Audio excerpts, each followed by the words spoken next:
একদিন নারদজিকে স্বয়ং ভগবান বিষ্ণু ডেকে পাঠালেন এবং নারদকে বললেন, নারদ, তোমার এখন একজন গুরুর শরণাপন্ন হওয়া উচিত।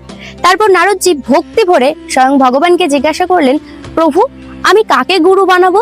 তখন ভগবান বললেন, আগামীকাল সকালে প্রথম যাকে তুমি দর্শন করবে সেই হবে তোমার গুরু। তারপর নারদজি পরের দিন সকালবেলা হাঁটতে হাঁটতে পথ ধরে যাচ্ছিলেন। কিছুটা দূর যাওয়ার পরেই একজন জলবাহককে দেখতে পেলেন। তারপর নারদ সেই জলবাহককে দেখে মনে মনে ভাবলেন এবং সংশয় প্রকাশ করলেন, এ কি আমার গুরু হতে পারে?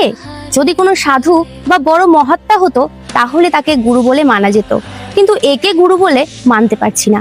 তারপর নারদ ভগবান বিষ্ণুর কাছে গিয়ে পৌঁছালো।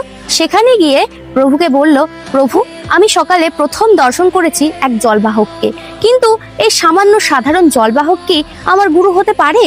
তখন ভগবান বিষ্ণু নারদকে বললেন, নারদ, তুমি ভয়ানক পাপ করে ফেলেছো। তুমি গুরুকে সংশয়ের চোখে দেখেছো, গুরুকে অপমান করেছো, তাই তোমাকে 84 লক্ষ যোনি ভ্রমণ করতে হবে। নারদ এই কথাটি শুনে অত্যন্ত ভয় পেয়ে গেল, কারণ স্বয়ং ভগবান কখনো মিথ্যা বলতে পারে না। তাই সে সরাসরি ভগবানের চরণে লুটিয়ে পড়লো এবং ক্রন্দন করতে করতে বলল, প্রভু, আমি এই পাপ থেকে কি করে মুক্তি লাভ করতে পারবো? তখন প্রভু বলল, তুমি এখনই তোমার গুরুর শরণাপন্ন হও। যার কাছে তুমি এই পাপ করেছো তার কাছে গেলেই তুমি মুক্তি পাবে, সেই তোমাকে মুক্তির উপায় বলে দিতে পারবে। তারপর সেই জলবাহক নারদজির মুখে সমস্ত ঘটনা শুনে মাটিতে 84টি দাগ কাটলেন এবং নারদকে বলল, নিজের ওপরের সমস্ত বস্ত্র খুলে দিয়ে সেই 84টি দাগের ওপরে গড়াগড়ি খেতে। নারদজি তারপর বিনা সংশয়ে ভক্তি সহকারে সেই 84টি দাগের ওপরে গড়াগড়ি দিলেন। এরপরে সেই জলবাহক স্মিত হেসে বললেন, নারদ, যাও, তুমি মুক্তি পেয়ে গেছো, 84 লক্ষ যোনিতে তোমাকে আর ভ্রমণ করতে হবে না। তারপর সে জলবাহক ভগবানের কাছে নারদকে ফিরে যেতে বললেন। তখন নারদ জিজ্ঞাসা করছে, প্রভু, কি করে এটা সম্ভব হলো?